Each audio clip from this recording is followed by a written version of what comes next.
వి gold trusted gold buyers మీరు తాకట్టు పెట్టిన బంగారాన్ని విడిపించి ఈ రోజు ఉన్న మార్కెట్ ధరకు కొనబడును. నమస్కారం, వెల్కమ్ టు ఐ డ్రీమ్. ధర్మ మార్గం విత్ విజిత కార్యక్రమానికి స్వాగతం. ప్రస్తుతం మనతో పాటు ఉన్నారు ప్రముఖ ఆధ్యాత్మికవేత్త ప్రొఫెసర్ సత్యనారాయణ మూర్తి గారు. ఇప్పుడు వారితో మాట్లాడి మరిన్ని విషయాలు తెలుసుకునే ప్రయత్నం చేద్దాం. నమస్కారం అండి. నమస్కారం అమ్మా విజిత. మహాశివరాత్రి రాబోతుంది మరి కొద్ది రోజుల్లో. శివరాత్రి అనగానే అందరికీ గుర్తొచ్చేది శివయ్యతో మనం భక్తిగా ఏ రకంగా ఉండాలి, మన భక్తిని ఆయన దగ్గర ఏ రకంగా చూపించుకోవాలి, ఆయన్ని ఎలా ప్రసన్నం చేసుకోవాలి, వీటితో పాటు అభిషేకాలు ఏ రకంగా చేయాలి, ఏ ద్రవ్యాలతో చేయాలి, దీంతో పాటు ఉపవాసం ఎలా ఉండాలి, జాగరణ ఎలా ఉండాలి, ఇవన్నీ కూడా వాటి గురించి తెలియజేయండి. తప్పకుండా అమ్మ. భగవత్ తత్వంలో అందరికంటే ఈజీగా ప్రసన్నమయ్యే తత్వము శివతత్వం. అంటే శివయ్య ఆసుతోషుడు అన్నారు శివుణ్ణి. అంటే వెంటనే ఇప్పుడు పూజ చేయగానే ఇప్పుడే సంతోషపడిపోతాడు. అండ్ చిన్నపిల్లాడి మనస్తత్వం అయింది. అందువల్లనే హరహర మహాదేవ అంటూ ఒక చిన్న గ్లాస్ నీళ్లు పోసామనుకో అభిషేక ప్రియ శివ అన్నారు. అండ్ అభిషేకం చేస్తే ఆయన ఆనందపడిపోతాడు, వరాలు ఇచ్చేస్తాడు. ఐశ్వర్య అధినేత ఆయన. ఐశ్వర్యం ఈశ్వరాదిచ్చేత్ అన్నారు ఆయన. మరి మనకి ఏమిస్తాడండి అంటే ఐశ్వర్యాన్ని ఇస్తాడు. కాబట్టి ఈ శివతత్వంలో ఉన్నటువంటి గొప్పతనం ఏంటంటే చాలా simplicity, noble thinking, high thinking అనమాట. అందువల్ల శివుడికి మనం శివరాత్రి రోజున చక్కగా ఎక్కువ ఖర్చు ద్రవ్యాలు అవసరం లేదు. మనము ఆ రోజు ఉదయమే తెల్లవారుజామునే నిద్ర లేవాలా, శుభ్రమైనటువంటి వస్త్రాలు వేసుకోవాలా. అవి తెల్ల వస్త్రాలు ఏం అవసరం లేదు. తర్వాత చక్కగా ఒక కలశాన్ని పెట్టుకోవచ్చు. ఒక తెల్లని గుడ్డ పెట్టి టవల్ పెట్టి దానిపైన బియ్యం పోసి శివుణ్ణి కలశం పైన పెట్టి ఏ కలర్ జాకెట్ అయినా పెట్టుకోవచ్చు.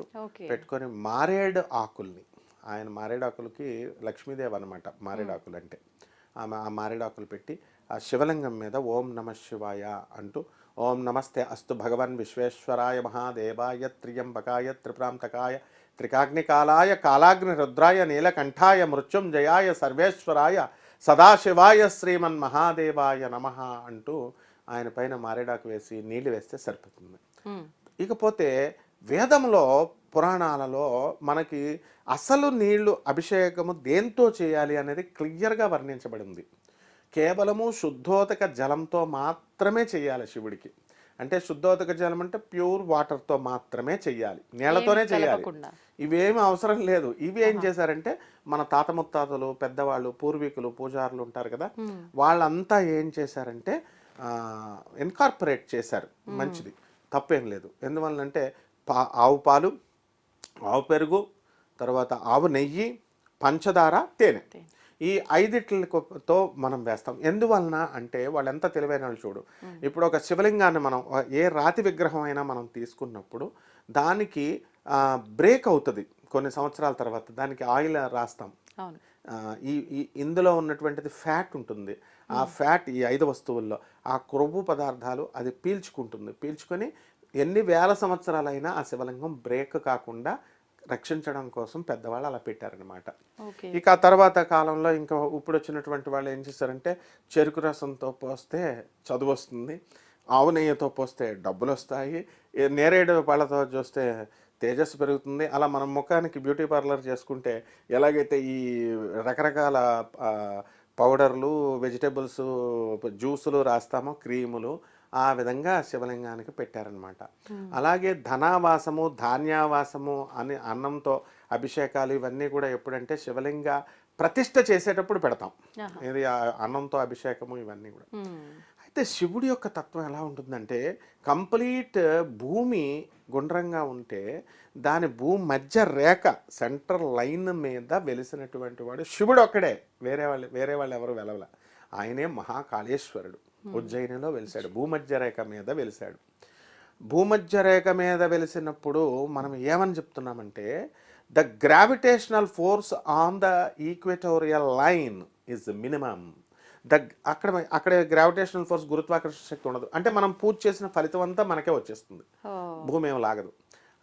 The gravitational force on the poles, ధ్రువాల దగ్గర విల్ బి మ్యాక్సిమం అన్నారు. అక్కడ ఎక్కువ ఉంటుంది, ధృవాల దగ్గర చేస్తే రాదు. అందుకనే అమెరికా, వెస్ట్రన్ కంట్రీస్లో భోగభూములు అన్నారు. వెస్ట్రన్ కంట్రీస్లో పూజలు చేస్తే ఏం ఫలితాలు రావు వాళ్ళకి. అందువల్లనే భారతదేశము యోగ భూమి అన్నారు. ఫారిన్ దేశాలన్నీ కూడా భోగభూములు, దే కెన్ ఎంజాయ్ అంతే. But if they want really మోక్షం కావాలంటే they have to come to India. అందువల్లనే శ్రీనివాస రామానుజము ఆయన ఏం చేస్తారంటే, ఆయనకి ప్రొఫెసర్ హార్డీ పిలిచినప్పుడు ఆయన విదేశాలకు వెళ్లకుండా సముద్రాలు దాటి వెళ్ళను అని ఆర్థడాక్స్ బ్రాహ్మణ్గా ఉంటే ప్రొఫెసర్ హార్డీ ఒక మనిషిని పంపించి నువ్వు దాటొచ్చు అని చెప్పి తీసుకెళ్తారు లండన్కి, కేంబ్రిడ్జ్ యూనివర్సిటీకి. అందువలన పరమేశ్వరుడు పరమ దయాళుడు. కాబట్టి ఈ రోజున మనం పళ్ళు, ఇకపోతే ఉపవాసం అనేది ముఖ్యంగా. అంటే దగ్గరగా, వాసము అంటే వసించుట అమ్మ, దగ్గరగా నివసించడం. అంటే ఆ రోజంతా కూడా శివనామ స్మరణతో శివ శివ శంకర అంటూ మనం నామస్మరణ చేసుకోవాల్సినటువంటి అవసరం ఎంతైనా ఉంది. అలా వినడం, ఒక్కొక్క నామం వల్ల ఒక్కొక్క పాపం అనేది అగ్నిలాగా దూది పెంజం ఉంటుంది కదా, ఒక పర్వతం దూది ఒక్క నిమిషంలో కాలిపోద్ది. అట్లా మనం చేసిన పాపాలు, ఎన్నెన్నో జన్మల పాపాలన్నీ కాలిపోతూ ఉంటాయి. నెక్స్ట్ అందువల్ల నామస్మరణ చేయాలి. మరి నామస్మరణ చేసినప్పుడు ఉపవాసం అంటే మన వాళ్ళు ఏమనుకుంటారంటే, మార్నింగ్ నుంచి బాడీని మనం ఖాళీగా ఉంచాలి అనుకుంటాం. ఓకే, మంచిది అది. నిర్జల ఉపవాసం కూడా చేసేవాళ్ళు ఉన్నారు. అంటే వితౌట్ వాటర్ ఇస్తాం. బికాజ్ హ్యూమన్ బాడీ అనేటటువంటిది ఒక మెషిన్ లాంటిది. ఇప్పుడు ఒక బైక్ కానీ, ఒక కార్ కానీ మనం కంటిన్యూస్గా ఒక 24 గంటలు మనం నడుపుతున్నాం అనుకో, ఆ ఇంజన్లో నుంచి పొగలు వస్తాయి కదా, వాటర్ పోస్తాం కదా, అంటే రెస్ట్ ఇవ్వాలి కదా, కొంచెంసేపు రెస్ట్ ఇస్తే ఆగిపోతుంది. అలాగే ఈ ఏకాదశి రోజున, శివరాత్రుల రోజున, త్రయోదశి రోజున, ఇలాగ కొన్ని నియమాల రోజున, అట్లీస్ట్ పండగల రోజున మనం ఉపవాసాలు పెట్టుకున్నాం అన్నమాట. తర్వాత ఉపవాసాలు చేయమన్నారని చెప్పి మన వాళ్ళు ఏం చేస్తున్నారంటే, మొత్తం మార్కెట్లో ఉన్న ఫ్రూట్స్ అన్నీ కొనేస్తున్నారు. ఆ రేట్లు ఇంకా భయంకరంగా పెరిగిపోతున్నాయి. అట్లా అనమాట, అన్ని రకాల ఫ్రూట్స్ మళ్ళీ అవి మార్కెట్లో ఎక్కడ పారిపోతారో అన్నట్టుగా అది తెచ్చారు. బాగుంది. తర్వాత జాగరణ, రాత్రి జాగరణ చేయాలి, శివనామస్మరణతో జాగరణ చేయాలి. వీళ్ళు ఏం చేస్తున్నారు, ఎలాగో రాత్రి అంటే వీళ్ళకి మైండ్కి అర్థమైంది ఏంటంటే మేలుకొని ఉండాలి అంతే. అందువలన ఎవరి ఫోన్లో వాళ్ళ ఫోన్లు చూసుకుంటున్నారు, సినిమాలు చూసుకుంటున్నారు. కొంతమంది ఏమో ఏకంగా గేమ్స్ ఆడుతుంటారు చిన్నపిల్లలు, పెద్దవాళ్ళేమో బెట్టింగ్లు కట్టేస్తున్నారు. సో ఇన్ దిస్ వే, ఇంతకు ముందు చక్కగా రామారావు గారి, డాక్టర్ నందమూరి తారక రామారావు యాక్ట్ చేసిన భూ కైలాస్, ఇలాంటి సినిమాలన్నా చూసేవారు కనీసం.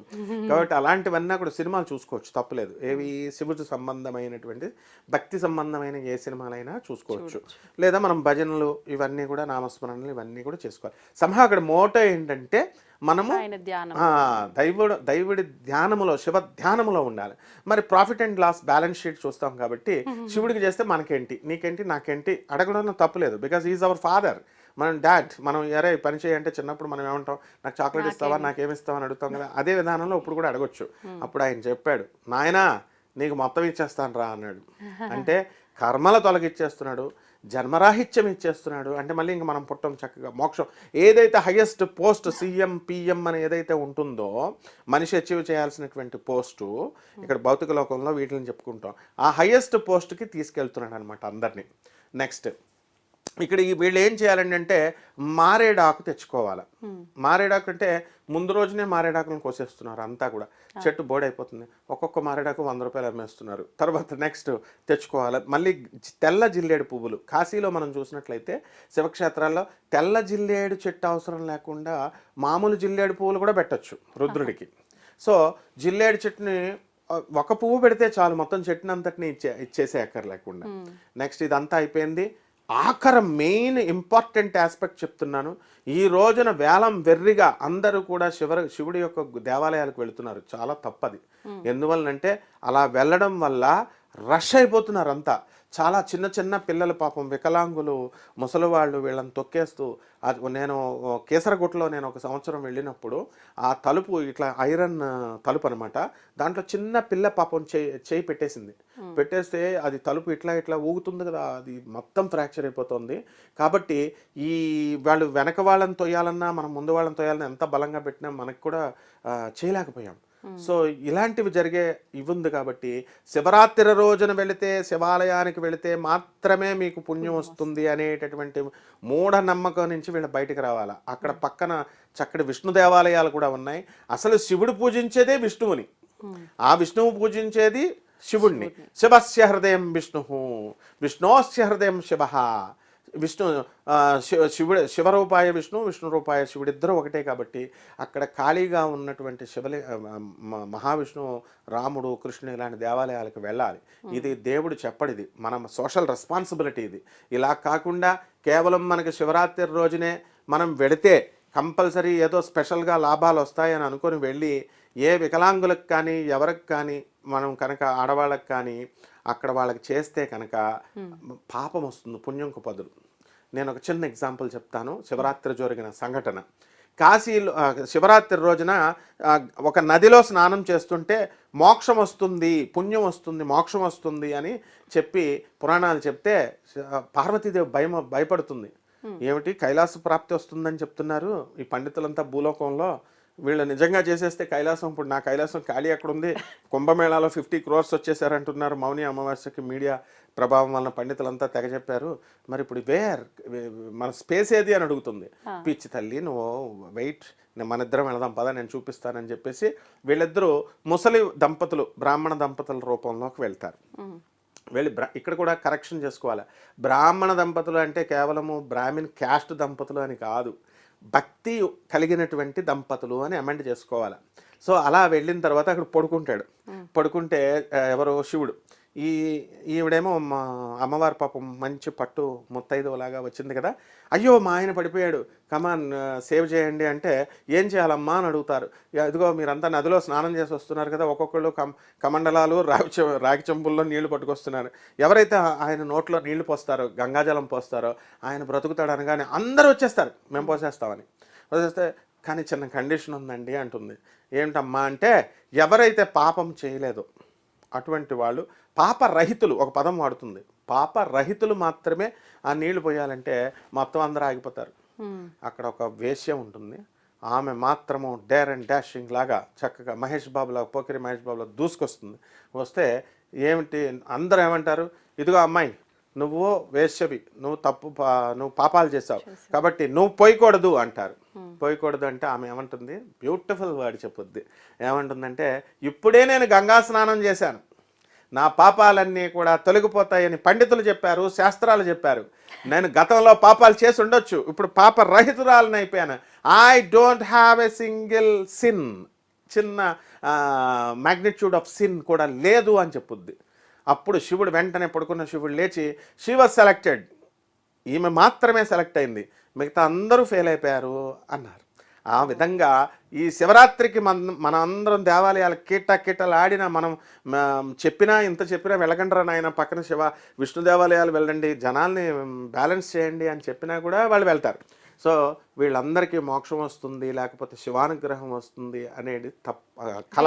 ఎక్కడికి వెళ్ళినా ఏం చేసినా అజ్ఞానంతో ఉండిపోతే మాత్రం శివుడు ఆది గురువు ఆర్డర్ ఏంటి? ఇప్పుడు మనము మన గురువు గారు చెప్పినప్పుడు చిన్నప్పుడు ఎల్కేజీలో మనం చేరినప్పుడు టీచర్ చెప్తుంది, టీచర్ని ఒక దేవతలా చూస్తాడు. టీచర్ బాబు ఆ స్కేల్ పట్టరా అంటే వాడు వెంటనే వెళ్తాడు, ఈ చాక్పీస్ పట్టరా అంటే వెంటనే వెళ్తాడు. అంటే మదర్ కానీ టీచర్ కానీ ఆర్డర్గా చేస్తాడు. ఆ విధంగా పెద్ద అయిన తర్వాత వినడం వల్ల ఆ విధంగా చిన్నప్పుడు ఎలా అయితే మనం చేశామో ఆ విధంగా మనం భక్తులంతా కూడా శివుడి ఆజ్ఞను పాటించాలి. శివుడు చెప్పిన తత్వాన్ని మెటాఫిజిక్స్ని కనుక తెలుసుకుంటే శివరాత్రి రోజున మీకు ఎనార్మస్ ఎనర్జీ వస్తుంది, మొత్తం అంతా కూడా తీరిపోతుంది. అందువలన ఎన్ని రకాల మనము నైవేద్యాలు, ఇక నైవేద్యాల దగ్గరికి వచ్చేసరికి మనం ఒక నైవేద్యం చాలు. పాయసాన్న ప్రియా త్వక్స్తాప శ్లోక భయంకరి పాయసాన్నం పెట్టచ్చు, దద్దోజనం వీలున్న వాళ్ళ దద్దోజనాలు, చక్కెర పొంగళ్ళు ఏవి కావాలన్నా పెట్టచ్చు. అయితే ఆ పాపం డబ్బులు లేనటువంటి వాళ్ళు అరే నేను ఇది పెట్టలేకపోతున్నానని బాధ అవసరం లేదు.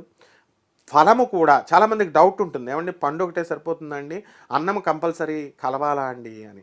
పండు కూడా పెట్టచ్చు. ఇది నేను చెప్పింది కాదు, శ్రీకృష్ణ భగవంతుడు భగవద్గీతలో చెప్పాడు, పత్రం పుష్పం ఫలం తోయం.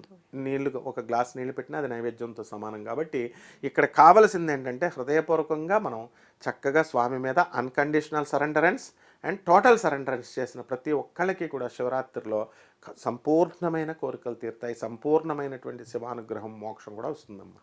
ధన్యవాదాలు. ధన్యవాదాలమ్మా.